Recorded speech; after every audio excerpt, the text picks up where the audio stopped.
Hello friends, welcome to my channel explore study world. आशा करुँची समस्ते भलरे थे। वीडियोटी की देखा पूर्व चैनल को सब्सक्राइब कर दिंतु, जमी आसुवा सबू वीडियो को आपण देखिपारे। आज आम पढ़ा अष्टम श्रेणी साहित्य बहीर द्वितीय विषय पद्यर उद्बोधन तार क्वेश्चन आंसर को करवा। चलते ताहले एक नंबर क्वेश्चन कौन देछि देखिबा।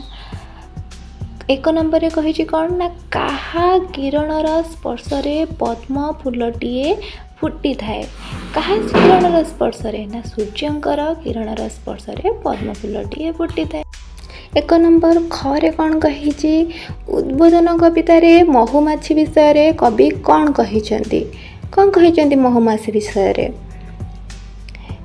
उद्बोधन कवितार कवि महुमाछी विषय कहिसेंति जे महु संचय करिवार अभिलाषी महुमाछी प्रभात हेबा मात्रके बहु दूर वन पर्वत को उड़ी जाई थाए। एक नंबर क प्रश्न कौन कही पिंपुड़ी ठारू आमर कौन शिक्षा करिवार अछि। कौन पिंपुड़ी ठारू आमर श्रमशीलता और संचय मनोवृत्ति शिक्षा करिवार अछि। एक नंबर घ प्रश्न कौन कही जातिर उन्नति साधन पाई कवि कौन कहिसेंति। कौन कहिसेंति जातिर उन्नति साधन पाई ना जातिर उन्नति साधन पाई कवि आलस्य को वर्जन करने सहित मातृभाषार उन्नति साधन करने को कहिसेंति।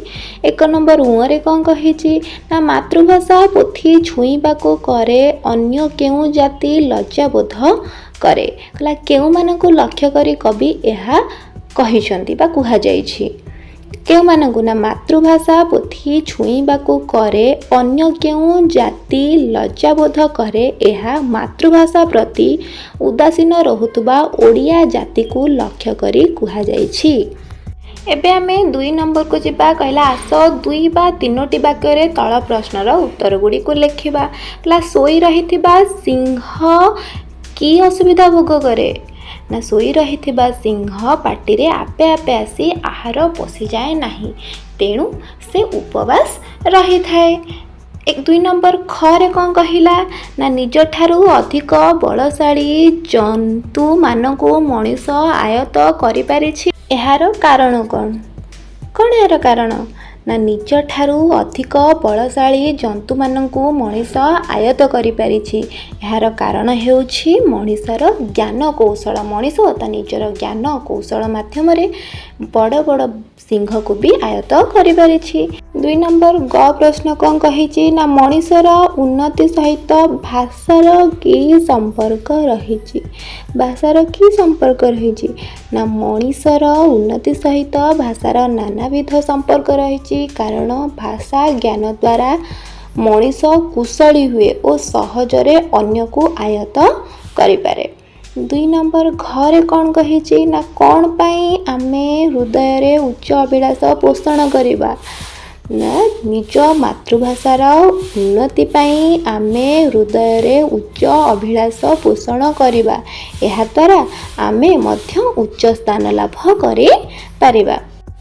2 नंबर उरे कौन कही प्रश्न ना कवि देशवासी को की आह्वान देइचंती ना कवि देशवासी को कौन करने आह्वान देइचंती ना मातृभाषार उन्नति करने सहित शुभ कर्म पथरे अग्रसर हेबाकू कवि देशवासी को आह्वान देइचंती। एथिपाई आलस्य परायणता परिहार करने से प्रेरणा देइचंती। 3 नंबर प्रश्न कौन कही ना तुमको भल लगुवा पद गुड़िक आवृत्ति करी सांग मानकु सुनाओ। तुमको ए विषय जो पदटी भी भल लगुच से पदटी को तुम्हें पढ़ी तुम सांग मानकु सुनाओ। आज आम ये 3 नंबर पर्यंत पढ़ा। नेक्स्ट क्लास रे आमे आउ बाकी जति क्वेश्चन आंसर रहिला ताको करवा।